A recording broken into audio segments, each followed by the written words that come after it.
going to be using the videos and YouTube to go through my comics and kind of figure out what's in each box. I've been doing this since 1977, and I've accumulated well over 30 boxes over the years. I've downsized down where I'm down to 23, and I've done the cardinal sin of I don't know what's what. I got a few boxes that are usually on top of the stacks. I keep them all in a closet, and they're stacked about 4 and 5 high.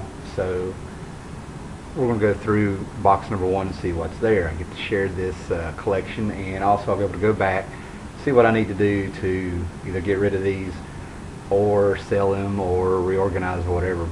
We're planning on making bookshelves pretty soon, so hopefully I can get rid of most of these boxes.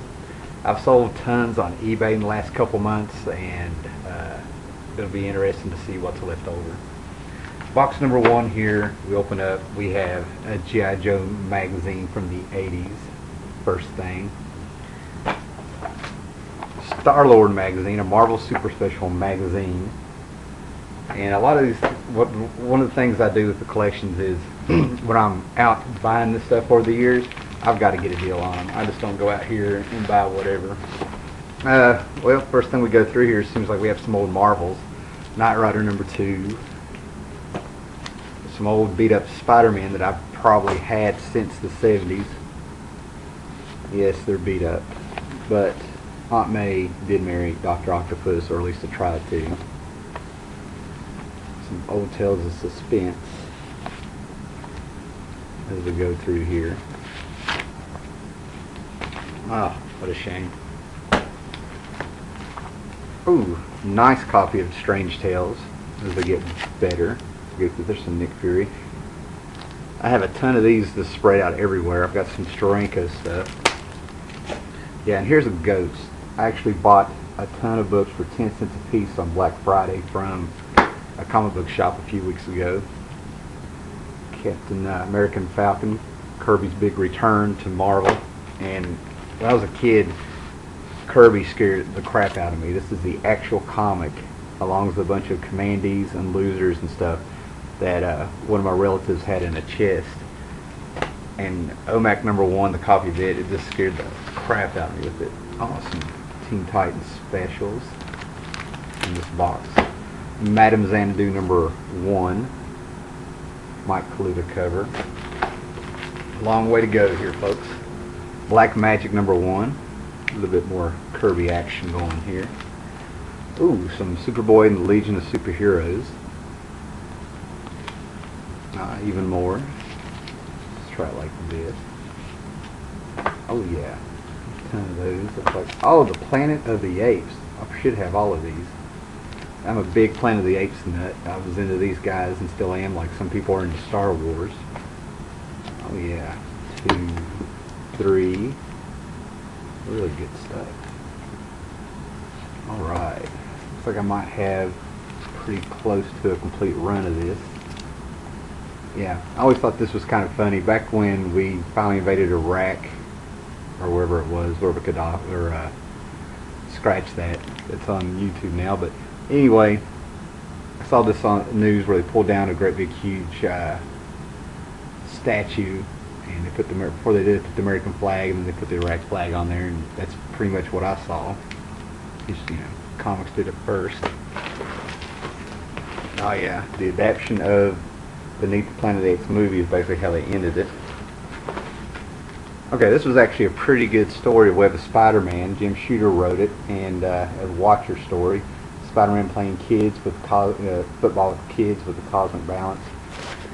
And a Quasar where he goes into the DP7 new universe and meets DP7. Good stuff. Ooh, Mike Mignola, Rocket Raccoon, Big Hellboy. I got a full set of those. Got these for nothing, probably 50 cents a piece. Mint condition. Oh yeah. Great stuff from the 80s there. Exterminators. Tied into Inferno. Love the artist John Bogdanove or something like that. Oh, some Red Sonja from the 70s. The She-Devil. And my guilty pleasure. A little bit of 60s action there from Casper and Spooky. Joe Quesada's work, The Ray #1. Clyde Crash Cup, a little Dale here. Very underrated cartoon, so as I remember it. Oh, more Kirby stuff. Looks like I have an Eternals #1. I should have more of this stuff lying around.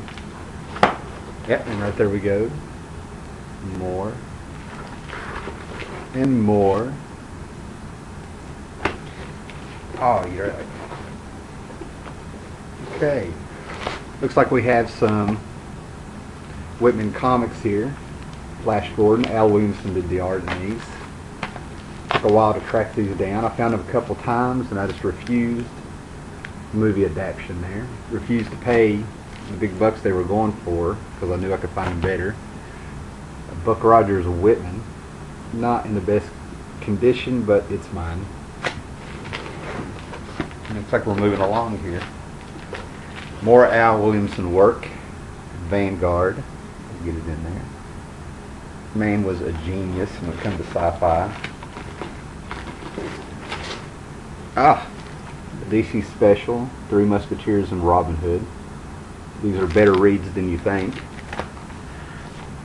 And I have the 4-issue set of Magic, John Buscema and Chris Claremont from the 80s. And I'm not going to lie, it was a struggle to read some of these, but the art was wonderful. Alright. Well, this is cool. Some Captain Carrot. One of the reasons I want to do this because I have a ton of these flying around.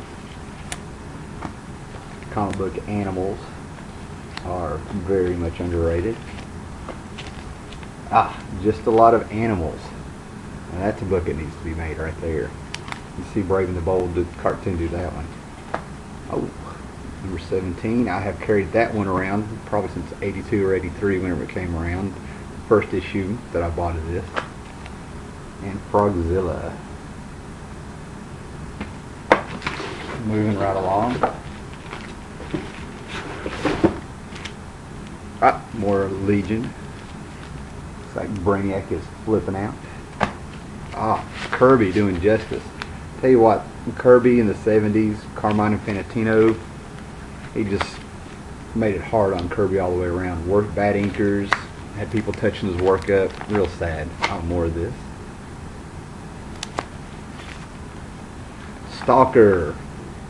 Wally Wood, Steve Ditko. Wally Wood cracks me up because the man's like a model that went to LA. He started out in sci-fi, superhero, horror books, ended up doing porn before he died, or killed himself, whatever you wanted to say. I can get rid of those. They were awful. Alright, the only Marvel Tarzan I kept, I had almost a complete run. I just kept the annual here. John Buscema, Roy Thomas, if I remember right. You can't go wrong with the origin story of Tarzan. Ooh, Stanley and the Monsters that I found at a flea market or something, probably for like $0.25. Definitely love to get more of those. And here we go, Phantom Stranger. Big run of these. I think I'll go through find out what numbers I have, pick these up. Jim Apro. That Bronze Age horror books are one of my favorites.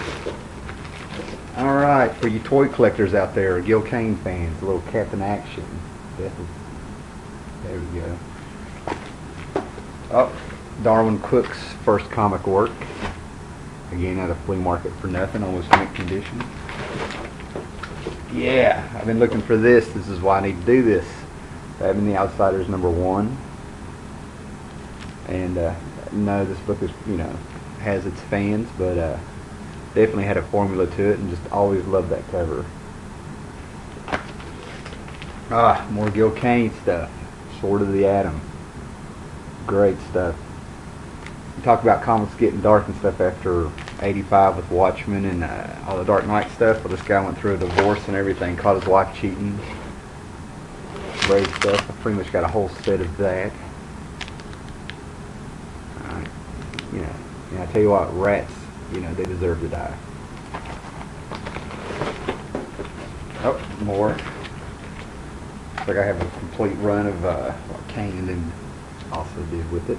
Great stuff. Creature Commandos.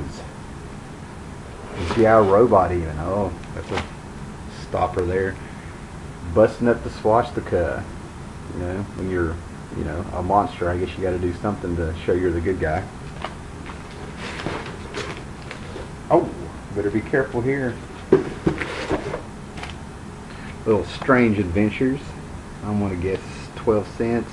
Definitely probably from the early 60s. Got quite a few of these somewhere. There we go. Yeah. This is how Earth eyes see the first alien spacemen who land on the planet. This is how they really look. You know what? If you're an alien, does it really matter?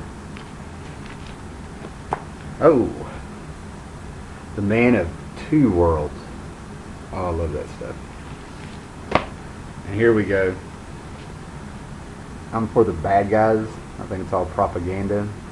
Heroes throwing their morals at people, think they're doing the right thing. You got people like Dr. Doom and the Red Skull. One's a Nazi, so he's automatically evil. But you know, Dr. Doom, he's just misunderstood. Ooh, Prez versus a vampire. Yeah. No idea where this came from. Awesome reprints here. Marvel Tales. Probably some of John Byrne's best work, in my opinion, was on this book. A little bit more. Green Lantern. And I know why I bought this. Secret Society of Supervillains. Tell you what, it's one of those really hard books that's just, I'd rather read a Gold Key. But it has the Crime Syndicate. One of my favorites. Here we go. More Tarzan. 1 and 2. Awesome, awesome stuff. If I remember right, this is from the Greystoke adaptation. Comic book adaptation of Greystoke. Great movie. Now, again, Tarzan from the 70s. Joe Kubert wrote and drew these, and I'm telling you right now, a number of the artists from the last 20 years need to really go back and learn how to do some storytelling. Kubert has a part of a baby gorilla falling from his mom as his mom's swinging, and he used one line and 3 dots. It told the story. Yeah, I got a ton of these. 3rd, 4th appearance. Look, which is why I need to document this. Ooh, 2 of that one. See, that's what happens. That's what happens if you don't have paper in your wallet with a list of what you need. I will buy anything with the Abominable Snowman, the Yeti, the Sasquatch, Bigfoot, what have you. I will frame that. Cavemen. I'm telling you what, a lot more. Quest for Fire is one of my favorite movies, and I'm telling you, there's a lot more to do with Kong the Untamed here. This artwork in this is unreal. I think I only need 2 of them. Only 5 were made, if I remember right. Great stuff. Great. And look, $1. Tarzan Family, 60-cent giants. And I tell you what, 50 cents on this one, number 60. But these giant books from the 70s, tell you what, they're pure gold. Reprints 40s, 50s, all kinds of stories. Great stuff. Great stuff. Ooh, 100-page giant for the 60s. I think that's what I was going for there. Great stuff. More Tarzan. More Tarzan Family. Sharks, people. Shark Week. Drives kids crazy. Quite a few of these. Quite a few. Okay. I know where these are now. Weird War Tales. I'm sure I've read it, but looks like somebody... I got a feeling this was passed down to me. There's no way I'd have bought that.